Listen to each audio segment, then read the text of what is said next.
Communist கட்சிகள் ஒரு நேர்மையான ஒரு அரசியலை பேசுனதே கிடையாது.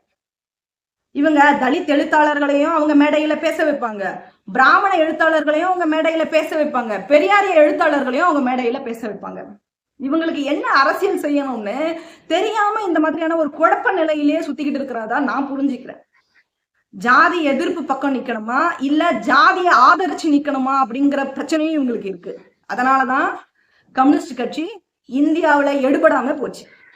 கம்யூனிஸ்ட் கட்சி இந்தியாவுல எடுபடாம போச்சு. காரணம், தொடக்கத்துல பிராமணர்களே கம்யூனிஸ்ட் கட்சியினுடைய தலைவர்களா இருந்தாங்க. அதனாலதான் பிஜேபி கொண்டு வந்தாங்கல்ல பின்தங்கிய முற்போக்கு அப்படின்னு சொல்லக்கூடிய பின்தங்கி உள்ள பொது பிரிவினருக்கு இவிஎஸ் சொல்லப்படுகிற அந்த மேல்தட்டு மக்களுக்கு 10% இடஒதுக்கீட்ட முதல்ல ஆதரிச்ச ஒரே கட்சி மார்க்சிஸ்ட் கம்யூனிஸ்ட் கட்சி தான். பிஜேபி கொண்டு வரக்கூடிய இவிஎஸ் இவங்க ஆதரிக்கிறாங்கன்னா மற்ற கட்சிகள்லாம் எதிர்க்கிறாங்க. இதுல இருந்து தெரிய வேணாமா?